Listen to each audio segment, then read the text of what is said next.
ನಮಸ್ತೆ, ನಾನಿವತ್ತು ಪುಳಿಯೋಗರೆ ಮಾಡ್ತಾ ಇದ್ದೀನಿ. ಅದಕ್ಕೆ ಬೇಕಾಗಿರುವ ಸಾಮಗ್ರಿಗಳು: ಹುಣಸೆ ಹಣ್ಣು ತೊಗೊಂಡಿದ್ದೀನಿ. ಹುಣಸೆ ಹಣ್ಣಿಗೆ ಬಿಸಿ ನೀರು ಹಾಕೊಂಡ್ಬಿಡೋಣ. ಸ್ವಲ್ಪ ನೆನೆಯಲಿದೆ ಹುಣಸೆ ಹಣ್ಣು, ನೆನೆಲಿಕ್ಕೆ ಬಿಡ್ತೀನಿ. ರೈಸ್ ಕೂಡ ಇಟ್ಟಿದ್ದೀನಿ. ಎಷ್ಟು ಕ್ವಾಂಟಿಟಿ ಮಾಡ್ತೀರೋ ಅದ್ರ ಮೇಲೆ ಹುಣಸೆ ಹಣ್ಣನ್ನು ತೊಗೋಬೇಕಾಗತ್ತೆ. ಮುಚ್ಚಿಬಿಡ್ತೀನಿ. ಇಲ್ಲಿ ನಾನು ಕೊತ್ತಂಬರಿ ಕಾಳು, ಜೀರಿಗೆ, ಕರಿಬೇವಿನ ಸೊಪ್ಪು, ಕೆಂಪು ಮೆಣಸಿನಕಾಯಿ, ಇಂಗು, ಅರಿಶಿನ ಪೌಡರ್, ಮೆಣಸಿನಕಾಳು, ಮೆಂತೆ, ಹಸಿ ಶೇಂಗಾ, ಸಾಸಿವೆ, ಒಣ ಕೊಬ್ಬರಿ ತುರಿ, ಬೆಲ್ಲ, ಇದು ಹುಣಸೆ ಹಣ್ಣನ್ನು ಬಿಸಿ ನೀರಲ್ಲಿ ನೆನೆ ಇಟ್ಕೊಂಡಿದ್ದು, ಉಪ್ಪು, ಎಣ್ಣೆ, ಮತ್ತು ನಾನು ರೈಸ್ ಕೂಡ ಮಾಡಿ ಇಟ್ಕೊಂಡಿದ್ದೀನಿ. ಕಡಲೆಬೇಳೆ, ಉದ್ದಿನಬೇಳೆ, ಬಿಳಿ ಎಳ್ಳು, ಗೋಡಂಬಿ. ನಾನು ಈ ರೀತಿ ಹುಣಸೆ ಹಣ್ಣನ್ನು ಎಲ್ಲ ಹಿಂಡಿ ತಕ್ಕೊಂಡ್ಬಿಟ್ಟಿದ್ದೀನಿ. ಸೋಸ್ಕೊಂಡು ಬಿಡಬೇಕು. ನಾನೀಗ ಸೋಸ್ಕೊಂಡು ರೆಡಿ ಮಾಡಿ ಇಟ್ಕೊಂಡಿದ್ದೀನಿ. ಕಡಾಯಿ ಕಾದಿದೆ. ಇದುವರೆ ಎರಡು ಸ್ಪೂನ್ದಷ್ಟು ಎಣ್ಣೆ ಹಾಕೊಂಡ್ಬಿಡ್ತೀನಿ ನಾನು. ನೀವು ಮೆಂತೆನ ಯಾವ ಸ್ಪೂನಿಂದ ತೊಗೊಂಡಿರ್ತೀರೋ ಆ ಸ್ಪೂನಿಂದನೇ ಎಲ್ಲ ನೀವು 2 ತೊಗೋಬೇಕಾಗತ್ತೆ. ನಾನಿಲ್ಲಿ 1 ಸ್ಪೂನ್ದಷ್ಟು ಮೆಂತೆನ ತೊಗೋತೀನಿ. ನೋಡಿ, ಮೆಂತೆನ ಹಾಕೋದು. ಮೆಂತೆ ಎಷ್ಟು ತೊಗೊಂಡಿರ್ತೀನೋ ಅಷ್ಟೇ ಜೀರಿಗೆ ತೊಗೋತಾ ಇದ್ದೀನಿ. ಸಾಸಿವೆ ಕೂಡ 1 ಟೀ ಸ್ಪೂನ್ದಷ್ಟು. ಮೆಣಸಿನಕಾಳನ್ನು 1 ಟೀ ಸ್ಪೂನ್ದಷ್ಟು ತೊಗೊಳ್ಳಿ. ನಾನಿಲ್ಲಿ ಮೆಣಸಿನಕಾಳನ್ನ ಅರ್ಧ ಟೀ ಸ್ಪೂನ್ದಷ್ಟು ಹಾಕ್ತಾ ಇದ್ದೀನಿ. ಮಗಳು ಖಾರ ತಿನ್ನೋದಿಲ್ಲ ಅಂತ ಹೇಳಿ ನಾನು ಅರ್ಧ ಟೀ ಸ್ಪೂನ್ದಷ್ಟು ಹಾಕ್ತಾ ಇದ್ದೀನಿ. ನೀವು 1 ಟೀ ಸ್ಪೂನ್ದಷ್ಟು ಹಾಕೊಂಡ್ಬಿಡಿ, ಕರೆಕ್ಟ್ ಅಳತೆ ಅದು. ಈಗ ಜೀರಿಗೆ 4 ಟೀ ಸ್ಪೂನ್ದಷ್ಟು ಹಾಕ್ತೀನಿ. ಹೀಗೆ ಸ್ವಲ್ಪ ಮಿಕ್ಸ್ ಮಾಡ್ತಾ ಇರಿ, ಇಲ್ಲಾಂದ್ರೆ ಹತ್ತು ಬಿಡುತ್ತೆ ಮೆಂತೆ ಎಲ್ಲ. ಇಲ್ಲಿ ಧನಿಯಾನ ನಾನು 8 ಟೀ ಸ್ಪೂನ್ದಷ್ಟು ಹಾಕ್ತಾ ಇದ್ದೀನಿ. ಜೀರಿಗೆದು ಡಬಲ್ ಹಾಕ್ಕೋಬೇಕಾಗುತ್ತೆ ನಾವು. ಇದಷ್ಟು ನೆನಪಿಟ್ಕೊಳ್ಳಿ. ಇದೊಂದು ಅಳತೆ ಗೊತ್ತಾಗ್ಬಿಟ್ರೆ ಈಸಿಯಾಗಿ ಮಾಡ್ಕೋಬಹುದು. ನಾನು ಸ್ವಲ್ಪ ಖಾರ ಕಡಿಮೆ ಹಾಕಿ ಮಾಡ್ತಾ ಇದ್ದೀನಿ ಪುಳಿಯೋಗರೆಗೆ. ನೀವು ಖಾರ ಬೇಕನ್ನೋರು ಎಕ್ಸ್ಟ್ರಾ ಮೆಣಸಿನ್ಕಾಯಿ ಹಾಕೋಬಹುದು. ನಾನಿಲ್ಲಿ ಅರ್ಧ ಟೀ ಸ್ಪೂನ್ದಷ್ಟು ಮೆಣಸಿನಕಾಳು ಹಾಕಿದ್ದೀನಿ. ನೀವು 1 ಟೀ ಸ್ಪೂನ್ದಷ್ಟು ಮೆಣಸಿನಕಾಳು ಹಾಕಿದರೆ ಕರೆಕ್ಟ್ ಅಳತೆ ಬಂದುಬಿಡುತ್ತೆ. ಈಗ ಇದಕ್ಕೆ ನಾನು ಕರಿಬೇವಿನ ಸೊಪ್ಪು ಹಾಕ್ತಾ ಇದ್ದೀನಿ. ಇದು ಕ್ರಿಸ್ಪಿ ಆಗಬೇಕು, ಅಲ್ಲಿ ತನಕ ನೀವು ಕರಿಬೇವಿನ ಸೊಪ್ಪು ಫ್ರೈ ಮಾಡ್ಕೋಬೇಕಾಗತ್ತೆ. ಮೆಣಸಿನ್ಕಾಯಿನ ತೊಗೊಂಡ್ಬಿಡ್ತೀನಿ. ಇದು ಖಾರ ಇಲ್ಲ, ಮೆಣಸಿನ್ಕಾಯಿ ಕಲರ್ಗೋಸ್ಕರನೇ ಹಾಕ್ತಾ ಇದ್ದೀನಿ. ನೀವು ಖಾರ ಬೇಕಿದ್ರೆ ಖಾರದ ಮೆಣಸಿನ್ಕಾಯಿ ಕೂಡ ಹಾಕೋಬಹುದು. ಮೆಣಸಿನ್ಕಾಯಿ ಮೆತ್ತಗಿರುತ್ತಲ್ಲ, ಅದು ಸ್ವಲ್ಪ ಅದು ಬಿಸಿ ಆಗೋ ತನಕ ನೀವು ಫ್ರೈ ಮಾಡ್ಕೊಳ್ಳಿ. ಇದಕ್ಕೆ ನಾನು ಹಿಂಗೆ ಹಾಕ್ತಾ ಇದ್ದೀನಿ. ಸ್ವಲ್ಪ ಅರಿಶಿನ ಪೌಡರ್ ಕೂಡ ಹಾಕ್ತಾ ಇದ್ದೀನಿ.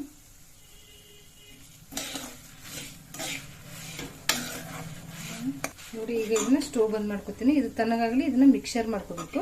ಹುಣಸೆ ಎಲ್ಲ ನಾನು ಕಿವುಚಿ ಸೋಸ್ಕೊಂಡ್ಬಿಡ್ತೀನಿ. ಇದು ಬಿಸಿನೀರಲ್ಲಿ ಹಾಕಿ ನೆನೆ ಇಟ್ಕೊಂಡ್ಬಿಟ್ರೆ ಏನಾಗುತ್ತೆ, ನೀಟಾಗಿ ಎಲ್ಲ ಬಂದ್ಬಿಡುತ್ತೆ. ನಾನು ಈ ರೀತಿ ಹುಣಸೆ ಹಣ್ಣನ್ನ ಎಲ್ಲ ಹಿಂಡಿ ತಕ್ಕೊಂಡ್ಬಿಟ್ಟಿದ್ದೀನಿ. ಸೋಸ್ಕೊಂಡ್ಬಿಡ್ಬೇಕು. ನಾನೀಗ ಸೋಸ್ಕೊಂಡು ರೆಡಿ ಮಾಡಿ ಇಟ್ಕೊಂಡಿದ್ದೀನಿ. ಇದು ಮಸಾಲೆ ತಣ್ಣಗಾಗಿದೆ. ಈಗ ಇದನ್ನ ಮೊದಲು ಪೌಡ್ರ್ ಮಾಡ್ಕೊಂಡ್ಬಿಡೋಣ. ನುಣ್ಣಗೆನೆ ಪೌಡ್ರ್ ಮಾಡ್ಕೋಬೇಕಾಗತ್ತೆ. ನೋಡಿ, ಈ ರೀತಿ ನಾನು ಫ್ರೈ ಮಾಡ್ಕೊಂಡಿದ್ನಲ್ಲ ಮಸಾಲೆನ, ಅದನ್ನು ಮಿಕ್ಸರ್ ಮಾಡ್ಕೊಂಡಿದ್ದಾಯ್ತು. ಈಗ ಮಸಾಲೆ ರೆಡಿ ಆಗಿದೆ. ಈಗ ಸ್ವಲ್ಪ ಎಣ್ಣೆ ಹಾಕೊಂಡ್ಬಿಡಿ. ನಾನು ಇದಕ್ಕೆ ಕಡಲೆಬೇಳೆನ ಹಾಕೊಂಡಿರ್ತೀನಿ. 1 ಟೀ ಸ್ಪೂನ್ದಷ್ಟು ಉದ್ದಿನ ಬೇಳೆನ ಹಾಕೊಂಡಿದ್ದೀನಿ. ಆಮೇಲೆ ಶೇಂಗಾ ಫ್ರೈ ಮಾಡ್ಕೊಂಡಿರ್ತೀನಿ. ಸ್ವಲ್ಪ ಕರಿಬೇವಿನ ಸೊಪ್ಪು. ನಾನು ಹಿಂಗೆ ಆಲ್ರೆಡಿ ಹಾಕಿದ್ದೀನಿ, ಮತ್ತೆ ಹಾಕೋದಿಲ್ಲ. ನೀವು ಬೇಕಿದ್ರೆ ಹಾಕೋಬಹುದು. ಚೆನ್ನಾಗಿರುತ್ತೆ ಅಂತ ಒಂದು ಮೆಣಸಿನಕಾಯಿನ ಹಾಕೊಂಡ್ಬಿಡ್ತೀನಿ ಒಗ್ಗರಣೆಯಲ್ಲಿ. ನಾನು ಗೋಡಂಬಿ ಬೇಗನೆ ಫ್ರೈ ಆಗಿಬಿಡುತ್ತೆ. ನೋಡಿ, ಕರಿಬೇವೆಲ್ಲ ಕ್ರಿಸ್ಪಿ ಆಗಿದೆ. ಕ್ರಿಸ್ಪಿ ಎಲ್ಲ ಚೆನ್ನಾಗಿ ಫ್ರೈ ಆಗಿಬಿಟ್ಟಿದ್ದು. ಈಗ ಬಿಳಿ ಎಳ್ಳು ಇರಲಿಲ್ಲ ಅಂದರೆ ಕರಿ ಎಳ್ಳು ಕೂಡ ಹಾಕೋಬಹುದು, ನಡೆಯುತ್ತೆ. ನಿಮ್ಮ ಹತ್ರ ಯಾವುದಿರುತ್ತೋ ಅದನ್ನು ಹಾಕೊಳ್ಳಿ. ಒಣ ಕೊಬ್ಬರಿ ಎಲ್ಲ ಹಾಕ್ತಾ ಇದ್ದೀನಿ. ನಾನು ಒಂದು ಅರ್ಧ ಕಪ್ನಷ್ಟು ಹಾಕಿದ್ದೀನಿ. ಅಂದರೆ ಸ್ವಲ್ಪ ಕಡಿಮೆ, 1 ಕಪ್ನಷ್ಟೇ ಇದೆ. ಇದು ಕೊಬ್ಬರಿ ಜಾಸ್ತಿ ಇದ್ರೂ ಕೂಡ ಚೆನ್ನಾಗಿ ಅನಿಸುತ್ತೆ. ಬಾಯಲ್ಲಿ ಕೊಬ್ಬರಿ ಬರುತ್ತಲ್ಲ. ನೋಡಿ, ಈಗ ಪೂರ ಹೊತ್ಸ್ಕೋಬೇಡಿ. ಕೊಬ್ಬರಿನ ಸ್ವಲ್ಪ ಬಿಸಿ ಮಾಡ್ಕೊಂಡ್ರೆ ಸಾಕು. ಸ್ಟೋವ್ ಬಂದ್ ಮಾಡ್ಕೊಂಡ್ಬಿಡ್ತೀನಿ. ನಾನು ಇದಕ್ಕೆ ಹುಣಸೆ ಹಣ್ಣಿನ ಪ್ಯೂರಿ ಇರುತ್ತಲ್ಲ ಹಾಕೊಂಡ್ಬಿಡ್ತೀನಿ.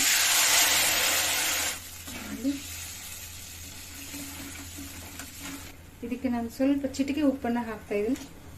ಇದರಲ್ಲಿ ಬೆಲ್ಲ ಮಾತ್ರ ಹಾಕ್ತೀನಿ, ಬಾಕಿ ಎಲ್ಲ ನಾನು ಆಲ್ರೆಡಿ ಹಾಕಿದ್ದೀನಿ. ಇಂಗು ಎಲ್ಲ ಇದೆಯಲ್ಲ, ಬೆಲ್ಲ ಕೂಡ ಸೇರಿಸ್ತಾ ಇದ್ದೀನಿ.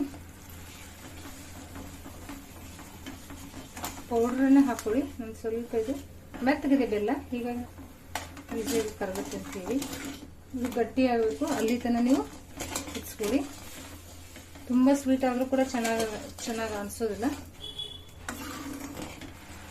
ನೋಡಿ. ಈಗ ಇದು ಈ ಥರ ಗಟ್ಟಿಯಾಗಿದೆಯಲ್ಲ,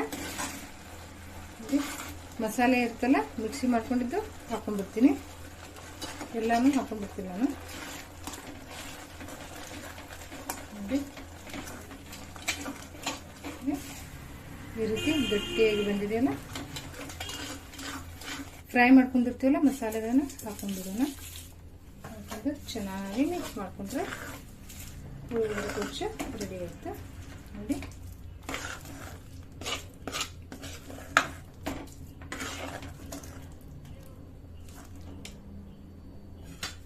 ಈಗ ಇದನ್ನ ಒಂದು ಪ್ಲೇಟಿಗೆ ತಗೊಂಡ್ಬಿಡ್ತೀನಿ ಗೊಜ್ಜನ್ನ. ನಾನು ಉಪ್ಪನ್ನ ಕಡಿಮೆನೆ ಹಾಕಿದ್ದೀನಿ ಗೊಜ್ಜಿಗೆ. ನೀವು ಅನ್ನದಲ್ಲಿ ಕೂಡ ನಾವು ಉಪ್ಪನ್ನ ಹಾಕಿರ್ತೀವಿ, ಈಗ ಏನೇನಿದಕ್ಕೆ ಉಪ್ಪು ಕಡಿಮೆ ಹಾಕಿದ್ದೀನಿ ನೋಡಿ. ಈಗ ಇದು ಪುಳಿಯೋಗರೆ ಗೊಜ್ಜು ಕೂಡ ರೆಡಿಯಾಗಿದೆ. ಈಗ ನಾವು ಅನ್ನಕ್ಕೆ ಕಲಿಸ್ಕೊಂಡ್ಬಿಡೋಣ. ನಾನು ಪುಳಿಯೋಗರೆ ಮಸಾಲೆನ ಇದರಲ್ಲೇ ಮಾಡಿದ್ನಲ್ಲ, ಈಗ ಇದರಲ್ಲೇ ರೈಸ್ ಹಾಕೊಂಡ್ಬಿಡ್ತೀನಿ. ಪ್ರತಿ ಸಲ ಮಾಡಿದಾಗ ಇದೇ ರೀತಿನೇ ಮಾಡಿರ್ತೀನಿ ನೋಡಿ. ಅನ್ನ ಕೂಡ ಬಿಸಿ ಇದೆ. ಇದಕ್ಕೆ ನಾನು ಸ್ವಲ್ಪ ತುಪ್ಪ ಹಾಕಿ ಮಿಕ್ಸ್ ಮಾಡಿರ್ತೀನಿ, ತುಂಬಾ ಚೆನ್ನಾಗಿರುತ್ತೆ. ತುಪ್ಪದಲ್ಲಿ ನೀವು ಮಿಕ್ಸ್ ಮಾಡಿಕೊಂಡ್ರೆ ಸ್ವಲ್ಪ ಗೊಜ್ಜು ಬಿಸಿ ಇದೆ. ಇದು ಲಂಚ್ ಬಾಕ್ಸ್ ಅನ್ಕೋತು ತುಂಬಾ ಚೆನ್ನಾಗಿರುತ್ತೆ. ಇದು ರೆಡಿ ಆಯಿತು ನೋಡಿ. ಜಾಸ್ತಿ ಎಣ್ಣೆ ಕೂಡ ನಾನು ಹಾಕಿಲ್ಲ ನೋಡಿ. ಈಗ ಪುಳಿಯೋಗರೆ ರೆಡಿ ಆಗಿದೆ, ತುಂಬಾ ಚೆನ್ನಾಗಿರುತ್ತೆ. ಟ್ರೈ ಮಾಡಿ ನೋಡಿ.